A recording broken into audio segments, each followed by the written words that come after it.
Okay, Bismillah.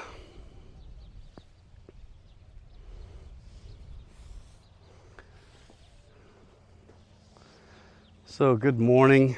Little disappointed because yesterday we did a really good session with Najm, baby Najm, the jumper that takes off like crazy.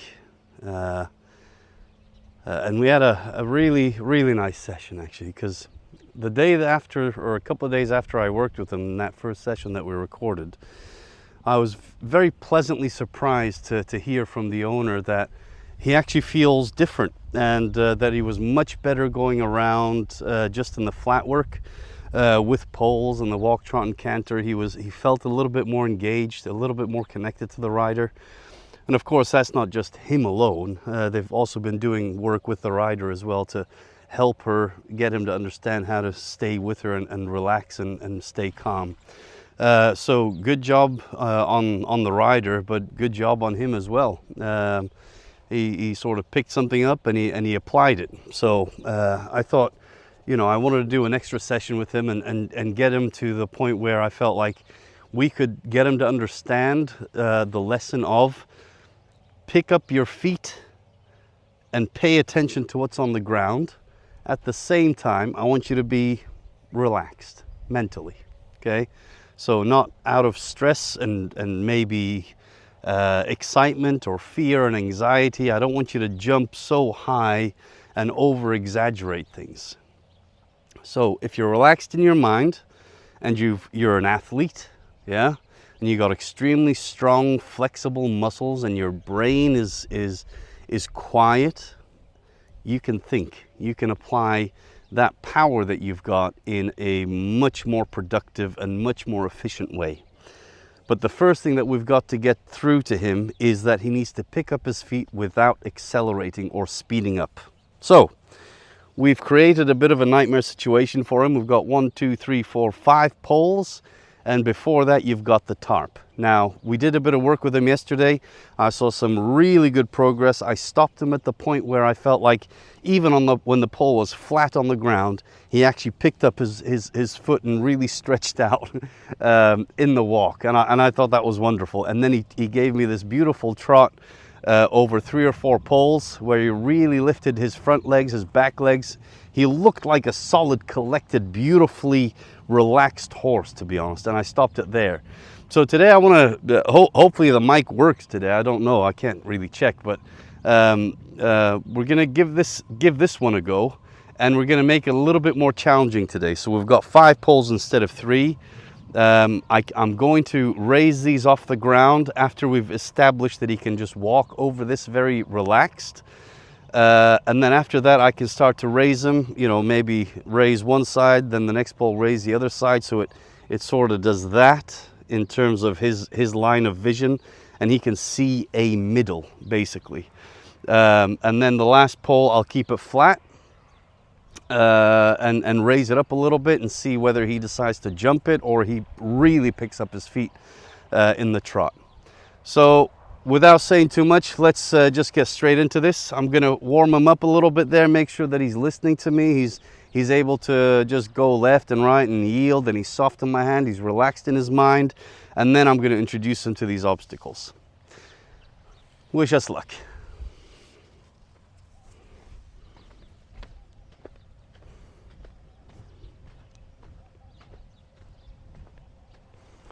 All right, just ask him to go. Very gently. I'm not asking him to do anything crazy. Oh, he's already paying a lot of attention to those jumps or those poles. So here, if you look at him, notice that difference. Ooh, shying away. You see that? Here he's relaxed. Here he's shying. Oh, he wants to walk. I let him. That's fantastic. Ask him to trot here. Here's where there's work, away from those jumps, away from those poles. Here's where it's relaxed. Let's see if we can just breathe out. Get him back down to a walk. Good.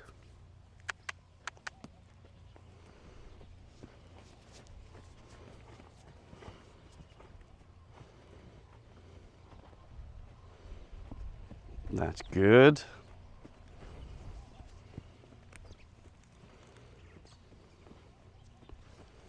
Okay. Now I'm going to bring him over here a little bit.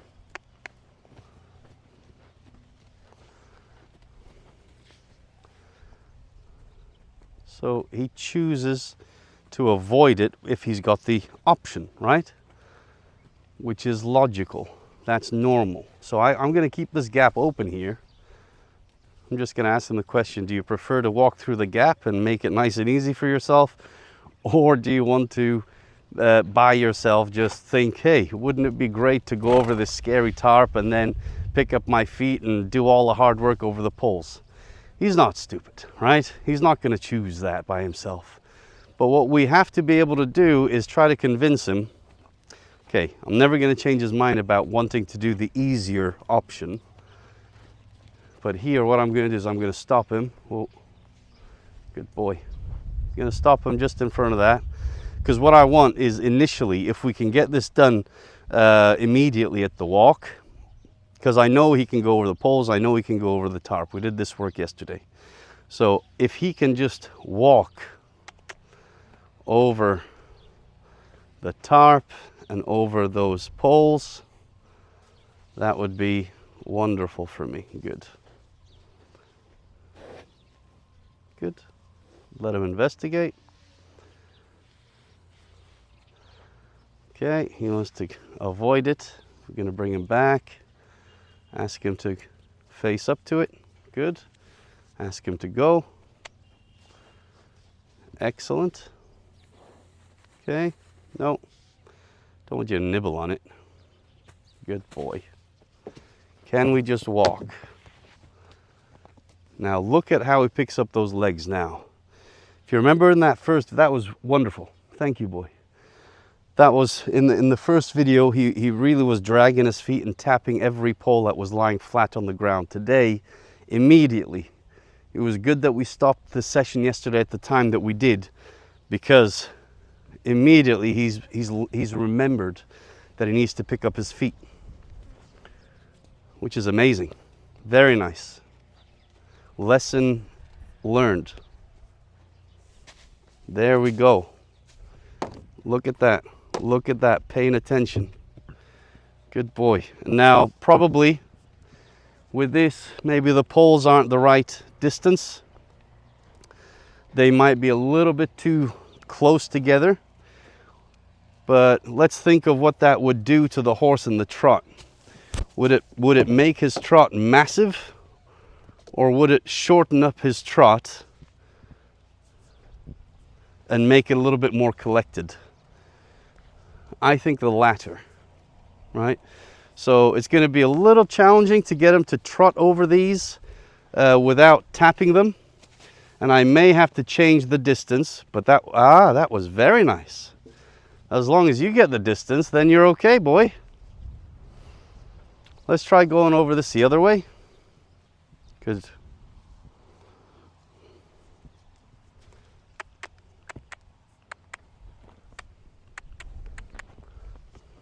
Okay, I'm not going to let him go over there because he's tense, got a little bit of excitement in him.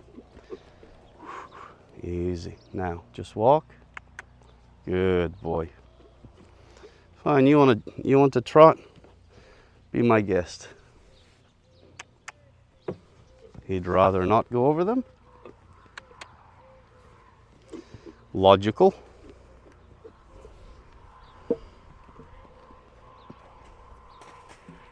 Excellent. Well done, boy. Well done.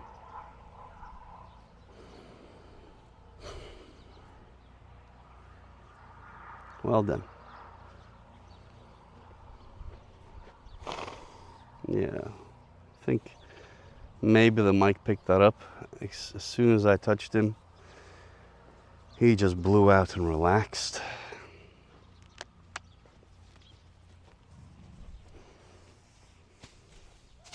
Pick up, pick up, pick up, pick up. So he's got to get that distance. Watch his feet a little bit. He's got to watch his own feet. Now that tarp is blowing. It's moving a little bit. He's trotting. Ooh, look at that. What a beautiful trot that was, boy. Good job.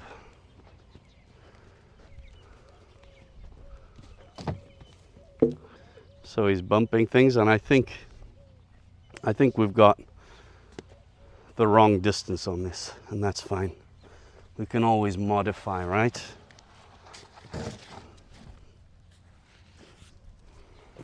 I do want to make it as easy as possible for him to get it. Maybe if we make them a little bit wider like this, he'll be able to relax into that trot a little bit while still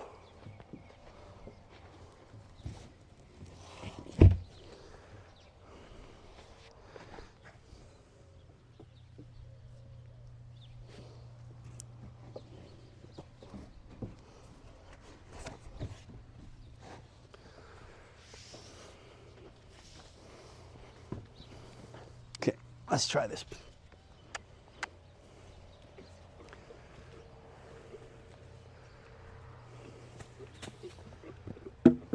Okay, now I've given him the best chance there. So if he keeps knocking those poles, now it's up to him. Oh man, isn't that wonderful? That is so wonderful, boy.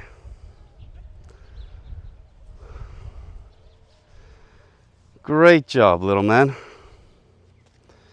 Might put these down as well to help me manage my hands. Because if these are high, I need to raise my hand to get the rope to go over it. And I'd rather not raise my hand, because that indicates that I want him to raise his energy a little bit.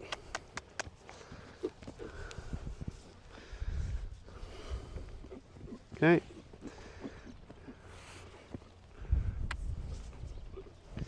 So let's see what he does when he goes over it excited. Does he come back to thinking? That's good. That would have spooked any horse, but not him. Again, guys, a little bit of trial and error. I think that, and I think that.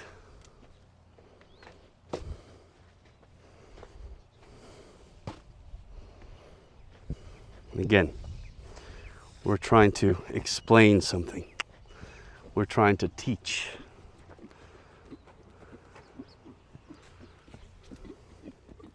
So that's gorgeous. That is so good.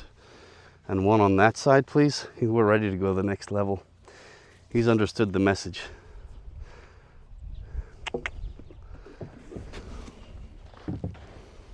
Okay, and the message is not about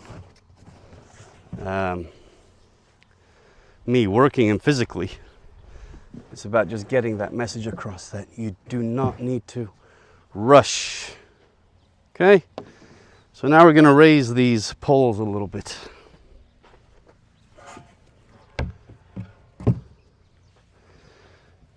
And this is going to make it pretty hard for him to stay relaxed. He's really going to have to pick up his feet with these.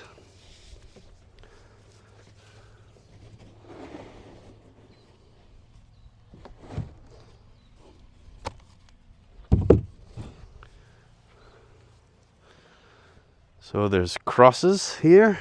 He should be able to see the middle. Should be able to see a V.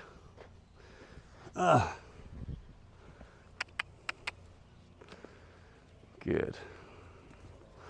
Send him around this way.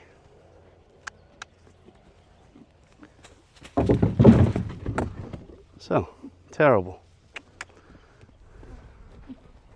Whoa, whoa. That was much better. Good boy. So you're going to do that again. Didn't pay attention to his feet, so he knocked everything over.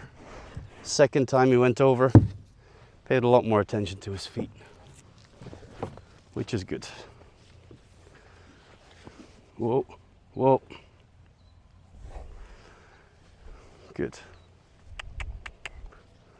So I'm going to take him away from this. Why am I taking him away? Because he's getting excited, and that's definitely not what we want. So you're going to take him away, allow his mind to relax a little bit, but at the same time showing him that this place here means work. That place over there is a little bit less work. It's different anyway.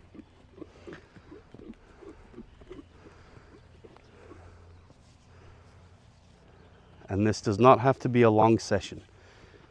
Okay, this is trying to get a message across to Najm to see if he can pick up those feet. That's wonderful. That's wonderful, boy.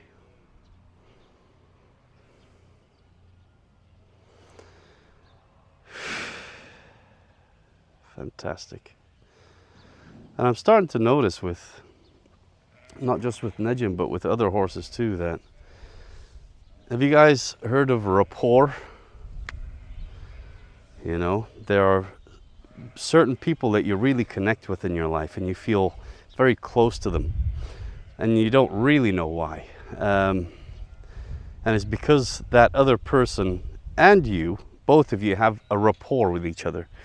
So typically what you would find with people that have rapport is that they unconsciously mimic each other in terms of what they talk about, how they talk, the movements that they make, you know, when they laugh and when they don't laugh, and all these types of things. It's like a mirror, right? And with horses, I'm starting to realize that, so when I'm breathing out and relaxing, it's almost saying I'm inviting him to do the same. After I've established a little bit of rapport. So how do I establish that rapport initially? I copy him first. So if he's got a high level of energy, I may increase my level of energy to join him on his path. And then once I've joined him, I start to deviate from that and go towards that relaxed state of mind that I want to lead him towards. So I'm not going to be standing far away and say, come here and join me. No, I'm going to join his world, and then once I'm in his world, I'm going to deviate a little bit and offer him the opportunity to relax and join me in my world.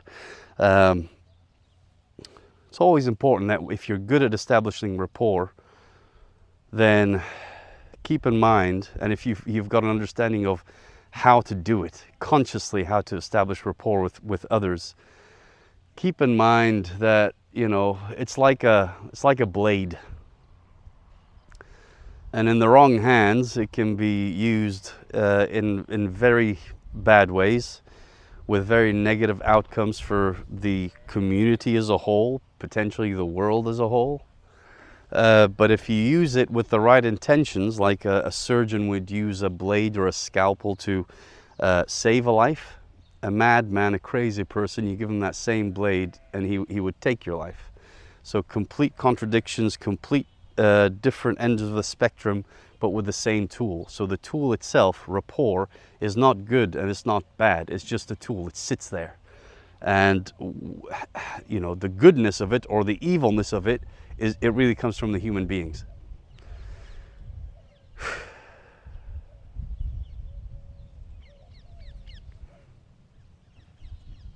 So we're almost done with him. Why? You saw how well he picked up those feet, right? Now, why would I want to keep drilling it? Unless it's, you know, we're getting to the point of a physical workout, which for me, it's not my job really. I want to teach him that lesson, that concept, offer him a different approach to these jumps. And then it really is up to the riders to do the physical work, to build up his muscle memory, his strength. Look at that, look at how I picked those legs. Oh, mashallah.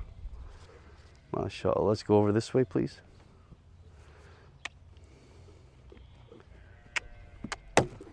Now he's really looking. And I love the fact that this keeps falling over and he doesn't care. That's a horse that I would be thinking, hey, I wouldn't mind my kids riding him. Okay, we're done. We are done.